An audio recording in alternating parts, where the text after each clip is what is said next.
Hey there, Joy Seeker. Welcome back for more Jenn Juice. Are you divorced, stuck, and overwhelmed? Today, I am going to tell you exactly how to move forward from where you are right now. So stay tuned.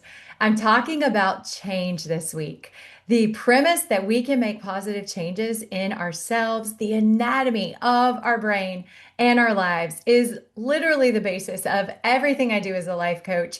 This concept is so exciting to me. I love doing this and seeing my clients do this and experience dramatic results in their lives. So I hope you're catching some of my excitement and considering what kind of changes you want to make in your life.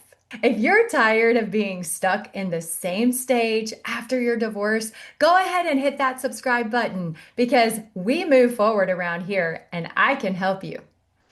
First, I want to start with a story about elephants and rope.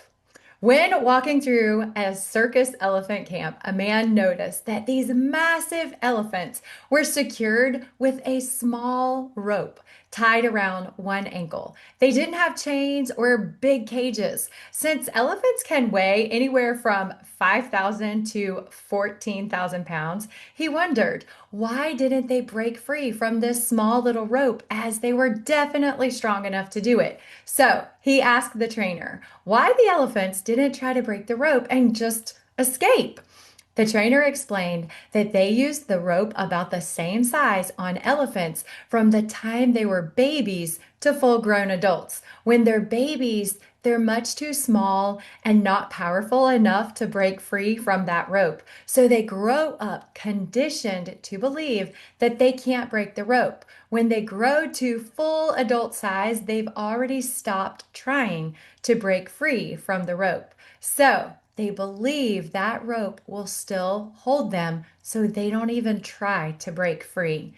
These elephants have been conditioned to experience learned helplessness. This is a phenomenon that occurs when someone has been conditioned to anticipate pain or suffering in some way without having a way to stop it or get out of it. After enough conditioning, a person or an animal will stop attempting to avoid the pain or escape even when they can. One result of learned helplessness is a fixed mindset. When you go through life thinking that you can't do something because you failed at it, you're living with a fixed mindset.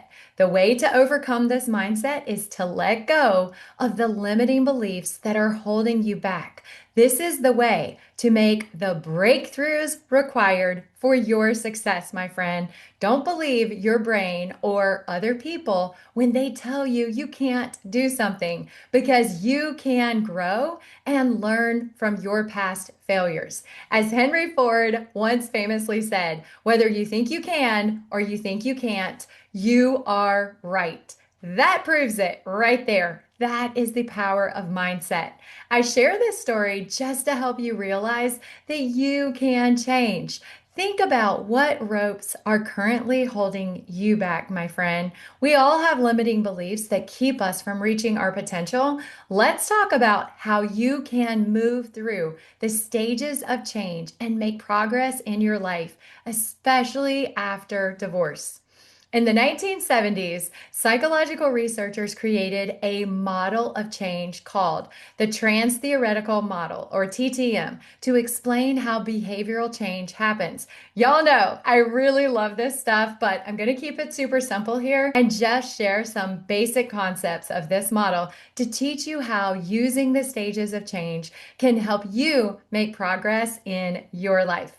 If you're dealing with separation, going through a divorce, a difficult marriage, if you're single parenting, or just interested in improving the quality of your life or reaching your goals in your life, this episode will help you learn how to make progress in your life by moving through the stages of change. So stick with me. First, the first stage is pre-contemplation. You could also call this stage denial, okay? If you're in this stage, you may feel like you don't have a problem or there's nothing you need or want to change. If you're dealing with divorce in this stage, you will not be willing to accept that your spouse wants a divorce. You may be downplaying your situation or thinking it won't really happen. I see this often. The second stage is contemplation. This is when we know we want something different. We want to change our thinking, our situation, our circumstances, but we're not quite ready to do the work to make that happen. This can feel like you're on a teeter-totter. You weigh the pros and cons of making changes versus not changing. We often choose to live with the pain or suffering that we are experiencing now rather than endure the pain or suffering that it will take to change. I also see this so often. This is when we start to get curious about what it would look like if we did make a change in our lives. You ask other people how they changed or successfully navigated their divorce. The third stage is preparation or determination stage. In this stage, you learn from others, you read and you educate yourself. This is the research phase.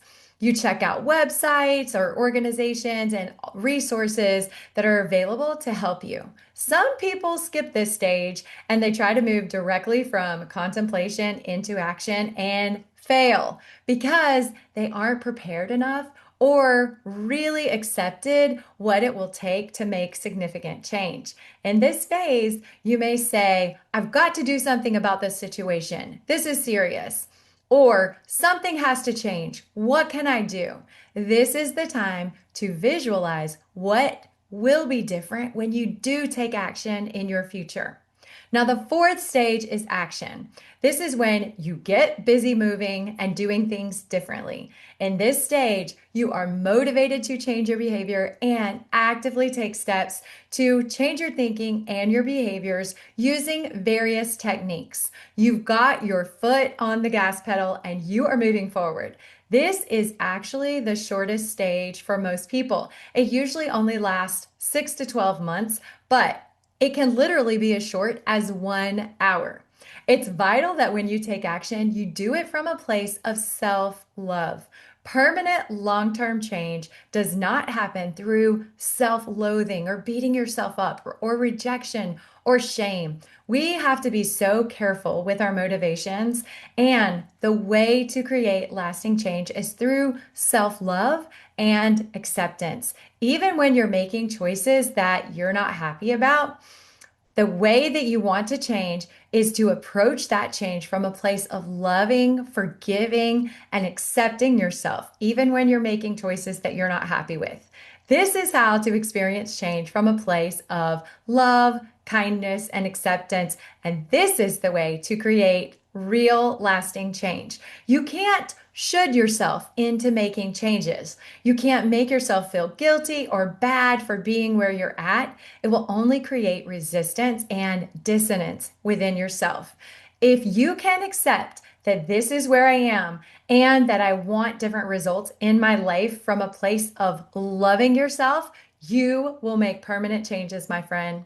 So you say, I want to let go of my ex. I want to forgive them, heal from the pain of my divorce, and move forward with confidence so I can live my best life and become a better version of myself, or even to reach my divine potential, not from a place of guilt, shame, regret, or remorse. This is the key to creating permanent, lasting changes.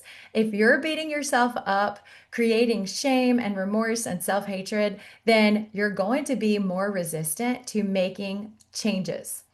The fifth and final stage is maintenance. In this stage, you focus on maintaining the changes that you've made for the long term. You work to keep forward momentum so you don't regress into old patterns of thinking or behaving. You shift your focus from making changes to creating permanent habits. In this stage, as your life continues to change and progress, it is important to put systems in place to help you stay on track when unexpected challenges come your way.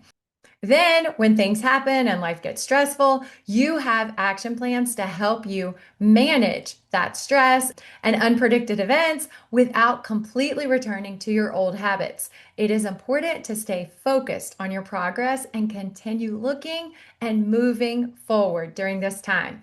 This is also a really important time to surround yourself with people who support you and encourage your progress. So, today's takeaways for you are you can make progress in your life by moving through the stages of change. The first stage is pre contemplation or denial.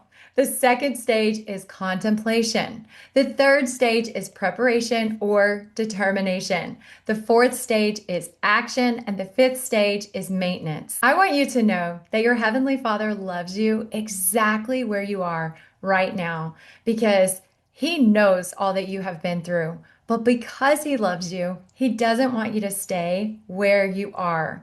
We are His magnificent creations, and He wants to help us grow and evolve into even better versions of ourselves. When we acknowledge His divinity within us, then we have compassion and grace and love for ourselves, even though we recognize we want to change and become better. This is where our true power comes in, and we have heaven's help. Remember that hopelessness is always a lie, my friend, and it comes from Satan. Life is always changing, and we are always changing, and we can change permanently for the better if we choose to. Everything is always changing, and the belief that you're hopeless and that your situation is hopeless and that things will not get better is a lie, my friend. It is just not true. Things will change for the better, and you can change for the better too. Viktor Frankl, the Austrian psychologist who wrote his famous book, Man's Search for Meaning, proved that men and women, even in the most horrific situation imaginable, living in Jewish Holocaust prison camps, can change the way they think and feel despite being horribly starved, abused, and tortured. Fortunately, most of us will never have to endure such horrible experiences, but we all have the opportunity to respond to the trials and challenges that we're faced with uniquely. I have witnessed two people encountering the same situation, each responding completely differently. One chose to grow better and stronger. They chose to use their divorce as a catalyst to grow better and stronger. The other chose to blame others and remain a victim of their circumstances to this day. Now, I'm not putting down anyone who has struggled with difficult challenges like divorce and separation and the death of loved ones. It's the human condition, my friends. We all do this at some times. I want to offer that you always have a choice. You get to choose how you respond to the challenges that you are given. That choice is as individual as we each are, but it makes all the difference in your life. Whether you are going through a divorce, dealing with a difficult marriage, blending families, or just ready to improve every area of your life, you will be amazed at the power of coaching and accountability will have in helping you set and successfully achieve your goals and find the joy in your life no matter what your circumstances are. You have the power within you to change the trajectory of your life and have a generational impact on your family forever, my friend.